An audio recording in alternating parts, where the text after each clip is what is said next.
Good morning. আজকে wanderlust দেবসের অভির তরফ থেকে একটা নতুন এপিসোড। আমরা এই মুহূর্তে আছি ভাগলপুর স্টেশনে, আর আজকের ডেট হচ্ছে 7 মে 2026। আজকের এই ভিডিওটা করার মেন কারণ হচ্ছে যে আজকে আমাদের হতে চলেছে প্রথমবার বন্দে ভারত এক্সপ্রেসে এক্সপিরিয়েন্স। আমরা এখানে এসেছিলাম গতকাল, মানে আমরা রওনা দিয়েছি গত পরশু রাত্রিবেলা, পৌঁছেছি গতকাল, একটা অনুষ্ঠানে এসেছিলাম। সেসব নিয়ে কোনো ভিডিও আমরা করিনি, কিন্তু আমরা করছি এই ভিডিওটা মেনলি আমাদের এক্সপিরিয়েন্স শেয়ার করা, বন্দে ভারতের কেমন লাগে। আমরা আজকে যাচ্ছি 22310 জামালপুর হাওড়া বন্দে ভারতে।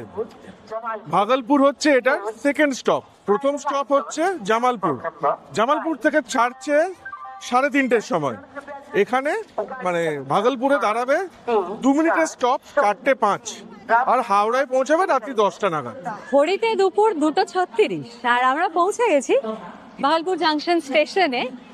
ট্রেনটা আমাদের এখানেই ভাগলপুর জাংশন থেকে 4:03 এসে পৌঁছাবে, 4:05 ছাড়বে। বন্দে ভারত অ্যাকচুয়ালি অরিজিন করেছে জামালপুর থেকে, মানে কলকাতা থেকে ভাগলপুর, জামালপুরটাই অ্যাকচুয়ালি স্টেশন। আমরা এসছি ইনফ্যাক্ট জামালপুর এক্সপ্রেসেই। বন্দে ভারত কিন্তু ছাড়বে জামালপুর থেকে, আর আমরা উঠবো ভাগলপুর থেকে। প্রায় বছর 16 বাদে এই ভাগলপুর জাংশন স্টেশনে আসা। কর্মসূত্রে থাকতে হতো আমাকে একসময় এই ভাগলপুরে, তো এত বছর বাদে আবার এখানে ফিরে আসা ইটসেলফ একটা বিরাট মানে স্মৃতি রোমন্থন করার জায়গা আর কি। আর যেটা হয়, মানে এটা আমরা আগেও বলেছি, আপনারা যে আমাদের রাশিয়া সিরিজ দেখছিলেন এতদিন, সেখানেও বলেছি 2015-16 পরে বিশেষ আর ভারতীয় রেলে ওঠা হয়নি। সেই বহু বছর বাদে এই ট্রেনের অ্যানাউন্সমেন্ট, এগুলো সব শুনতে পাচ্ছি, একটা অন্যরকম ব্যাপার। রাশিয়ায় গিয়ে বুলেট ট্রেনে চেপে আমাদের ট্রেনের সাথে যাওয়ার মান অভিমানের পালা যাকে বলে, সেটা বলতে গেলে একরকম ভাঙলো। আর আবার সেই ভাগলপুর জাংশন স্টেশনে এত বছর বাদে বন্দে ভারতে আবার চেপে বসা।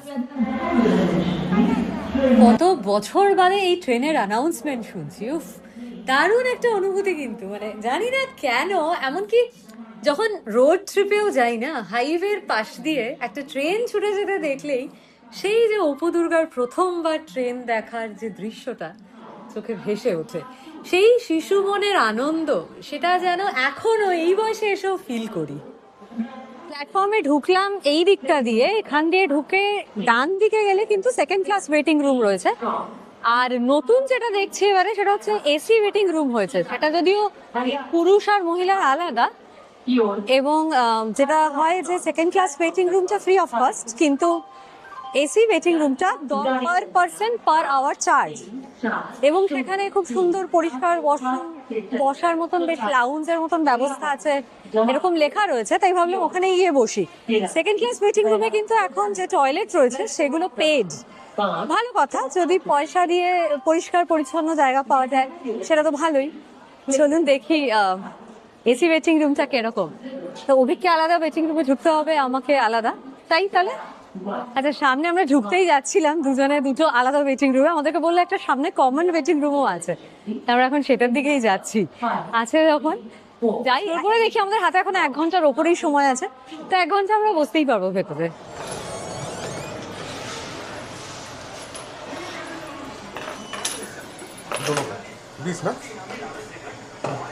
হয় পিএনআর নইলে ফোন নাম্বার কিছু একটা দিয়ে ইউপিআই দিয়ে পেমেন্ট করার ব্যবস্থা। আর যেহেতু 1 ঘন্টা আমরা বসবো, এই হচ্ছে মোটামুটি এসি লাউঞ্জ রুম। টিভি আছে, সত্যি সুন্দর সোফা টোফার ব্যবস্থা, এসি বেসি সব তো রয়েছে। ভিতরে ওয়াশরুম রয়েছে, ডান দিকে ছেলেদের, সামনে মেয়েদের। তবে এখানে ব্যাপারটা হচ্ছে সবাই শুয়ে শুয়ে রয়েছে, এইটাই আর কি ব্যাপার। বাট যাই হোক, আমরা এখানটাতে একটা জায়গা পেয়েছি, এখানটাতেই তাহলে বসে পড়ি আর কি। ভালোই ব্যাপার, ঘন্টাখানেক ভালোই কাটানো যাবে তাহলে। এই এসি রুমটায় একটা কফি ভেন্ডিং মেশিন আছে এখানে, পেছনে প্রত্যেকটা জায়গায় চার্জার বসানো আছে, আর তার সাথে ওয়াশরুম আছে। ওয়াশরুমগুলো কিন্তু বেশ পরিষ্কার পরিচ্ছন্ন। আর যেটা বলছিলাম সেটা হচ্ছে যে এই এসি সিটিং রুমটায় বসার চার্জ পার হেড হচ্ছে 10 টাকা। ভালো, আর সেকেন্ড ক্লাস ওয়েটিং রুম যেটা আছে সেটাতে বসার চার্জ কিছু নেই, কিন্তু ওয়াশরুমের চার্জ হচ্ছে 5 টাকা। তো প্রথমেই ওটাতে গেছিলাম, গিয়ে দেখলাম ভাই 5 টাকা দিয়ে ওয়াশরুম ইউজ করবো, তার থেকে তো বেটার আমি মানে 10 টাকা বা 20 টাকা দিয়ে আমি এখানে থাকবো, এখানে ওয়াশরুম ফ্রি পাবো। কি বলুন, 1 ঘন্টা ভালোই বসলাম। এবার আমরা এই ফুটব্রিজ ক্রস করে যাচ্ছি ওই পারে 3 নম্বর প্ল্যাটফর্মের দিকে। 3 নম্বরে আসে বন্দে ভারত।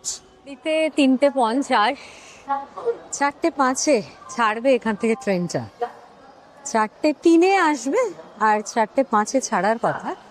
তো আমরা আপাতত C1 আমাদের কোচ নাম্বারের দিকে যাচ্ছি। 4:03 অলরেডি হয়ে গিয়েছে, কিন্তু আমাদের ট্রেন বন্দে ভারতের এখনো অবধি দেখা নেই, কাজেই ট্রেন আপাতত মিনিট 6 লেট চলছে। ঘড়িতে 4:12 আর এই যে ফাইনালি আসছে 22310 জামালপুর হাওড়া বন্দে ভারত। মানুষজন সামনে দাঁড়িয়ে আছে, চাই না দেখতে পাবেন কিনা। C1 কোচটা একদম সামনেই হওয়ার কথা। আচ্ছা, এটাই C1। চলো চলো চলো, 2 মিনিট মাত্র দাঁড়াবে। দরজা খোলার অপেক্ষায় সবাই। বাপরে, এই তো দরজা খুলে গেছে, এবার ওঠো। প্রথমবার বন্দে ভারত। আচ্ছা, দরজা তো প্রায় এরকম স্লাইডিং ডোর, বন্ধ হয়ে যাচ্ছে মোটামুটি। আচ্ছা, এবার আমাদের সিট নাম্বার খুঁজতে হবে। আমার 14, অভিকের 26। 14-15 হওয়ার ছিল, কিন্তু হয়ে গেছে 14 আর 26। যাই হোক, আমার 14টা বোধ হয় উইন্ডো সিট আছে। আচ্ছা, এই সিটটা আছে মুখোমুখি। বাহ, সুন্দর ব্যবস্থা কিন্তু ওপরে লাগেজ রাখার, আর প্রচুর স্পেস রয়েছে। এইটা অভি আমার পাশের ভদ্রলোককে একটু রিকোয়েস্ট করে দেখছেন যদি সিটটা এক্সচেঞ্জ করা যায়। ছেড়ে দিয়েছে। আমাদের ট্রেন কাস্টমারি এখন বাড়িতে ফোন করা এই সমস্ত চলছে।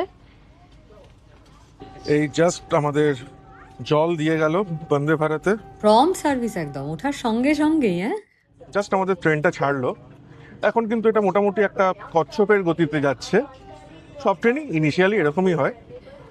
এই ট্রেনটা যেটা সব থেকে ভালো লাগলো যে একদিকে হচ্ছে 2 জনের সিট, আমি আর দেবশ্রী বসে আছি, আর পাশেরটা হচ্ছে 3 জনের। তো ভালো মানে, আর ইনফ্যাক্ট মুখোমুখি সিটও ছিল। মুখোমুখি সিটও ছিল, মানে আমার যেটা সিট পড়েছিল একটা ভদ্রলোকের সঙ্গে আমি এক্সচেঞ্জ করলাম, ওই ভদ্রলোকের মুখোমুখি সিট পড়েছিল। অনেক কিছু অ্যানাউন্সমেন্ট হচ্ছে, তো কথা হয়তো একটু ডিস্টার্ব হবে ইনিশিয়ালি। এখন কিন্তু পরপর বেশ কয়েকটা স্টপ আছে এখানে, তারপরে প্রবাবলি স্পিড তুলবে। এই ট্রেনটায় উঠে আর এই ধরনের সিটিং অ্যারেঞ্জমেন্ট দেখে আমার পুরোপুরি মনে পড়ে যাচ্ছে আমাদের রাশিয়ার বুলেট ট্রেনের কনসেপ্টটা, মানে বুলেট ট্রেনের আমাদের জার্নিটা, এক্সপিরিয়েন্সটা। ওটা ব্যাপক ছিল, এটাও কিন্তু খারাপ লাগছে না। ডিফারেন্স, হ্যাঁ, বাইরের দৃশ্য এখানে সবুজ, ওখানে সাদা। 4:32 বাজে এখন, আর আমাদের এই স্ন্যাক্স দিয়ে গেল। খুব ভালো সার্ভিস কিন্তু এখনো পর্যন্ত যেটুকু দেখা যাচ্ছে। এসে গেছে বন্দে ভারতে আমাদের স্ন্যাক্স। কি কি এসছে চলুন দেখাই। এসছে হচ্ছে একটা ক্যারামেল পপকর্ন, একটা মিক্সচার, এটা প্রবাবলি একটা আইদার সিঙ্গাড়া বা খাস্তা কচুরি। এটা হচ্ছে instant ginger tea, Apple juice and একটা সস, আর টিস্যু দিয়েছে। আর টিস্যু দিয়ে গেছে।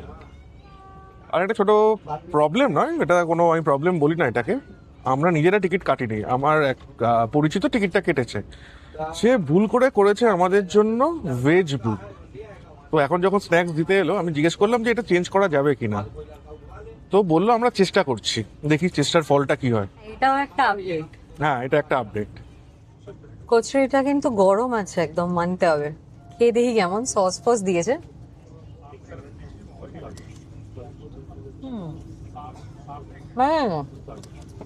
এরকম হয় কচুরি, স্ন্যাক্সে গরম গরম কচুরি আর কি চাই। কচুরিটার সাথে জাস্ট এটাই ভাবছিলাম, চাটা কখন আসবে। গরম জল দিয়ে গেল, এবারে বানাতে হবে জিঞ্জার টি। রেডিমেড চা, প্রথমবার আমি কফি খেয়েছি রেডিমেড, এটা পাওয়া যায় মার্কেটে। চা কিন্তু আমরা খুব একটা রেডিমেড খাই না। এই প্রথম চাটা কিন্তু বেশ ভালো খেতে, মানে আদার ফ্লেভারটা যথেষ্ট প্রমিনেন্ট, মিষ্টিটা একটু কম, কিন্তু মানে রেডিমেড চা বেশ ভালো খেতে কিন্তু। অ্যানাউন্সমেন্ট বলছে মন্দার হিল পেরিয়ে চলছে। এত সুন্দর লাগছে দেখতে বাইরের ল্যান্ডস্কেপটা, টিলা পাহাড়, খেজুর গাছ, সবুজে মিলেমিশে। ভাগলপুর থেকে অলরেডি 50 কিলোমিটার চলে এসেছি জাস্ট চা আর কচুরি খেতে খেতেই। প্রায় ঝাড়খণ্ড বর্ডারের কাছে কিন্তু পৌঁছে গেছি। চিড়ে ভাজা সঙ্গে আছে ছোলা আর বাদামও একটা দেখতে পেয়েছি। টাইম পাস হিসেবে খুব ভালো, মানে ট্রেনের তো এটাই মজা, টাইম পাস। খেতে খেতে যাও। এটা আমাদের খুব ছোটবেলায় একটা স্মৃতি মনে পড়ছে। তখন রাজধানী ছিল সিটে, মানে এই ধরনের স্লিপারের আগে চেয়ার কার, যদি আপনারা সেটা দেখে থাকবেন নায়ক সিনেমায়, যেখানে শর্মিলা ঠাকুর বসতো, মানে ওটা হচ্ছে 3 টায়ারের সমকক্ষ তখনকার দিনে। সেইটার একটা মানে স্মৃতি মনে পড়ছে, খুব আবছা, তখন আমি খুবই ছোট।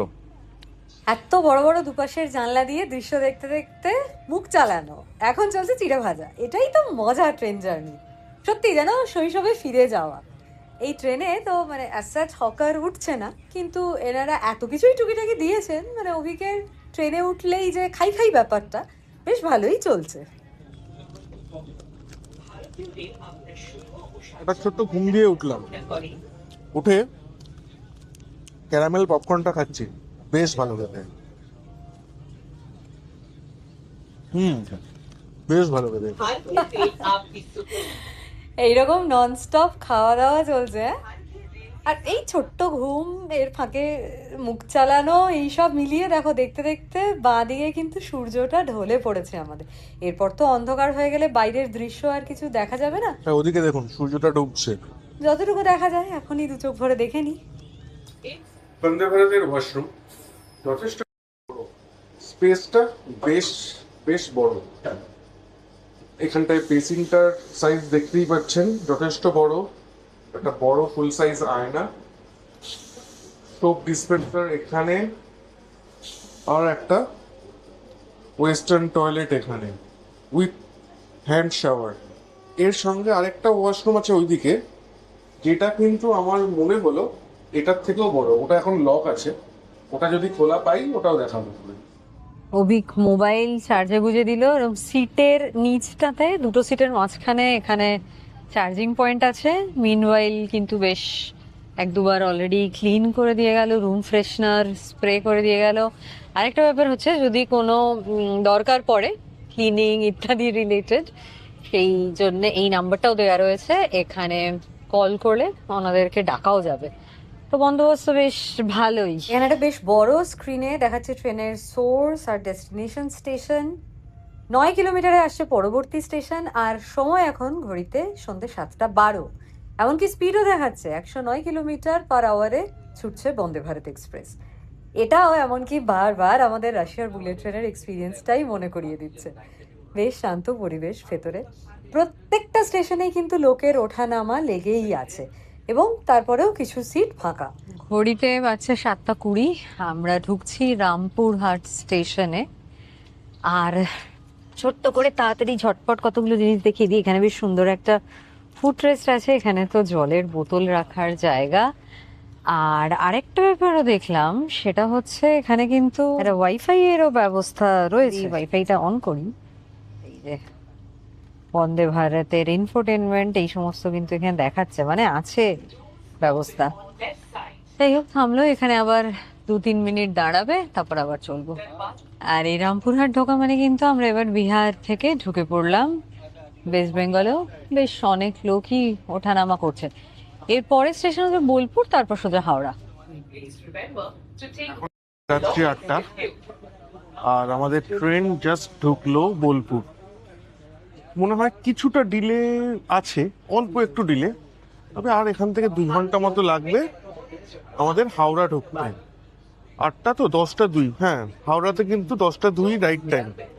হয়তো ওই 10টা 15-20 হবে, দেখা যাক কি হয়। এবার কিন্তু আমার মনে হয় ডিনারটা চলে আসা উচিত। 8:30 কিন্তু জাস্ট বেজেছে, আর আমাদের ডিনার দিয়ে গেল। এবার দেখার এটাই আছে যে কি রয়েছে ডিনারে। এসে গেছে আমাদের ডিনার, যেটা আমি প্রথমেই বললাম যে আমরা ভুল করে ভেজ অর্ডার করেছিলাম, তো এখন দেখছি নন ভেজই দিয়েছে। চিকেন এসছে, টেলটেলে ঝোল, খেয়ে দেখি খাবারটা কেমন, আর কি কি আছে সেটাও আমরা সঙ্গে দেখাচ্ছি আপনাদের। এখানে আছে ডাল, রাইস আছে এদিকে, আর দই, এটা অবশ্যই রুটি, আর একটা ভেজ কিছু ড্রাই আছে। চলুন খাওয়া যাক। যেমন আমি বলছিলাম যে আমরা আজ 8-9 বছর পরে ট্রেনে উঠলাম ইন্ডিয়ান রেলওয়েজে। খাবার কিন্তু আমার আগের মতোই লাগছে, আগে যা ছিল রাজধানীর খাবার, একই ধরনের কোয়ালিটি, খুব একটা ডিফারেন্স আমি দেখছি না ওই 8-9 বছরেও। স্বাদ মোটামুটি ভালো, মানে ট্রেনের রান্না যেরকম হয় মোটামুটি ভালো। ডালটা বেশ ঘন, চিকেনটা আমার একটু টেলটেলে লাগছে, ওটা আমি রাইস দিয়ে খাবো বলে রেখেছি, আর বাকি ঠিক আছে। আচ্ছা, রাজধানীর মতোই যথারীতি আইসক্রিম দিয়ে গেল দুজনকে দুটো, আমাদের এখানে রাখার জায়গার অভাব হয়ে গেছে। আর অভিক যে রাজধানীর কথাটা বললো, এই পিকলটা ছাড়া আমার সত্যিই মনে হয় রাজধানীর খাবারটা ইনকমপ্লিট। আর ডালটা কিন্তু বেশ ভালো, আমি টেস্ট করলাম, বেশ ধনে পাতা দেওয়া, বেশ ভালো খেতে। দেবশ্রী খাওয়া এখনো চলছে, আমি খাবারটা মোটামুটি গুছিয়ে এনেছি। এখন শেষ পাতে একটা বাটারস্কচ আইসক্রিম, আইসক্রিমটা বেশ খেতে ভালো, আমুলের। সব মিলিয়ে খাবারটা কিন্তু খারাপ হলো না। দেবশ্রী এখনো চিকেন খাচ্ছে। খাবারের স্বাদ থেকে সবকিছু আমি কিন্তু বেশ ইমপ্রেস, মানে চিকেনটা একদম ঠিকঠাক ঝাল, ঠিকঠাক নুন মিষ্টি, বেশ ভালো। হ্যাঁ, পিসেস নিয়ে অনেকে বলতে পারেন, বাট আমার মধ্যে ঠিকই আছে, গিভেন এত কিছু অপশনস রয়েছে, সব দিয়ে মিক্সড ভেজ, প্রত্যেকটা আইটেম ভালো খেতে। আর লাস্টে এই ওয়েট টিস্যুটা দেওয়া আমার একদম দিল জিত লিয়া যাকে বলে, একদম সত্যি রাশিয়ার বুলেট ট্রেনের কথা মনে পড়ে যাচ্ছে। বেশ সুন্দর, উঠতে হলো না, ওয়াশরুম যেতে হলো না, হাত ধুতে হলো না, আর কি চাই। 128-27 মোটামুটি এই স্পিডেও মেনটেন করছে, মানে বুঝতেই পারছেন। আদারওয়াইজ 2 ঘন্টায় শান্তিনিকেতন থেকে হাওড়া ঢোকানোটা চাপ আছে। আমি তো ড্রাইভ করি, জানি একটা ভালো স্পিড মেনটেন করছে। আমাদের ট্রেন লিলুয়া ক্রস করে গেছে। আগে যেমন হতো লিলুয়ার পরে হালুয়া আসতো একটা, এখন মোটামুটি মনে হচ্ছে এবার ঢুকে যাবে। এবার হাওড়ায় ঢোকার আগে দাঁড়াবে কি দাঁড়াবে না সেটা এখনো জানি না, আগের এক্সপিরিয়েন্স থেকে সবসময় দাঁড়ায়। এখন বাজে 9:50। কাঁচে ভেতর থেকে আলোর প্রতিফলন ছাড়া আর কিছুই দেখার না। দেখে আসবি, এখানটা গ্যাপ আছে।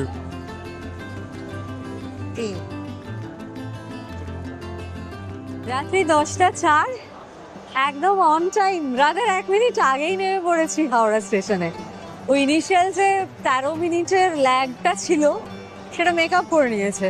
তারপরে এখানে লাস্ট ঢুকতে গিয়ে একটু দাঁড়িয়েও কিন্তু we are perfectly on time. তোর কেমন লাগলো ওভারঅল? আমার ভালোই লাগলো। আর এই ট্রেনটা কিন্তু মোটামুটি খালি থাকে, তো যারা ধরুন নলহাটি বা শান্তিনিকেতন থেকে ফেরার প্ল্যান করছেন, রামপুরহাট। নলহাটি ছিল না রামপুরহাট ছিল? রামপুরহাট, হ্যাঁ, রামপুরহাট বা শর্ট ডিস্টেন্স যারা ভাবছেন আর হঠাৎ করে হয়তো প্ল্যান হলো, মানে অ্যাভেলেবল থাকে, বেশ প্রচুর সিট অ্যাভেলেবল ছিল। আমরাও খুব বেশি দিন আগে টিকিটটা কাটিনি, তো ইট ওয়াজ গুড অনলি। ওভারঅল বেশ ভালো। আপাতত আজকের এই এপিসোডটা একেবারে হাওড়া স্টেশন থেকেই শেষ করছি। বন্দে ভারতে আমাদের প্রথমবারের এক্সপিরিয়েন্স। আপনাদের কেমন লাগলো আজকের এই পর্বটা জানাতে কিন্তু ভুলবেন না। রোজ যেটা বলি প্রত্যেক এপিসোডের শেষে, যদি এই এপিসোডটা ভালো লাগে তাহলে বন্ধুদের সাথে এই এপিসোডটা শেয়ার করুন এবং লাইক এবং সাবস্ক্রাইব করতে থাকুন। Actually like, comment, share, subscribe সবকিছু করতে হবে। আর যদি চ্যানেলে নতুন হয়ে থাকেন তাহলে কিন্তু বেল আইকনটাও প্রেস করে দিন, কারণ যত এরকম ভিডিও কাছে দূরে ঘুরে বেড়ানোর ভিডিও ওয়ানেলাস দেশান অভির চ্যানেলে আসতে থাকে, সেগুলো সব নোটিফিকেশনও পেয়ে যাবেন। তাহলে আজকে এখান থেকেই টাটা।